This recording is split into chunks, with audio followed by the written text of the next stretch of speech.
মাঝরাতে শুটকি ভর্তা দিয়ে ভাত খেতে মন চাইছে, রান্নাঘরে চলে আসলাম। শুটকি ভর্তা করবো, আর একটু রসুন ভাজি করে নিচ্ছি হালকা করে। এখন দিয়ে দেবো পেঁয়াজ,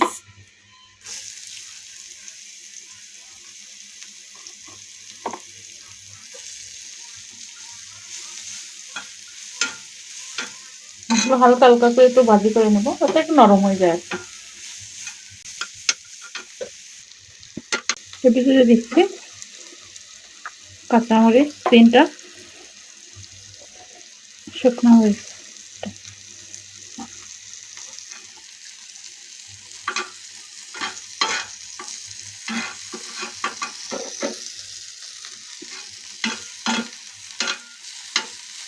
সবাইকে একসঙ্গে ভাজি করে নেবো। আসলে ভর্তা এমন একটা জিনিস যেটা যখনই খেতে মন চায় তখনই করে ফেলানো যায়।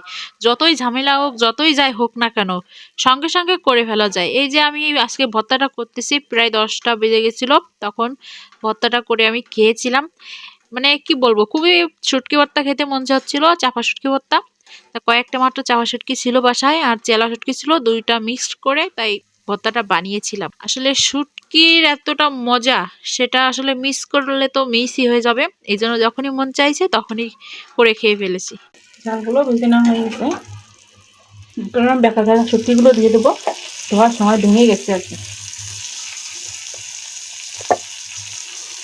প্রথমেই বলেছি যে মাত্র কয়েকটা চাপা শুটকি ছিল, তাও ধুতে গিয়ে অর্ধেকটা মানে ফেলে দিতে হয়েছে, নরম হয়ে গেছিল সেজন্য। যাই হোক, আজকে এইটুক দিয়েই হয়ে যাবে, শুটকি বেশি একটা লাগে না।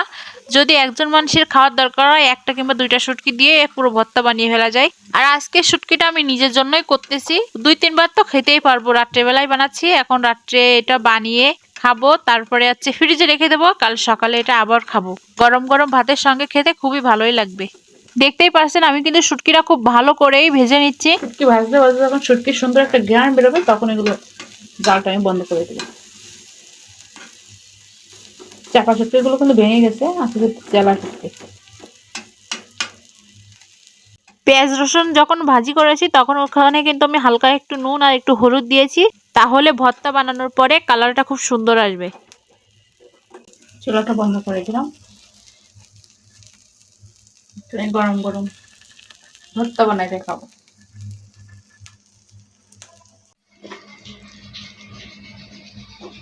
ভর্তাটা বানানো হয়ে গেছে, এই যে এতটা ভর্তা হয়েছে। শুকনো মরিচ কাঁচামরিচ 2 রকম মরিচ দিয়ে বানিয়েছি, এই জন্য এটা খেতে সব থেকে বেশি ভালো লাগবে।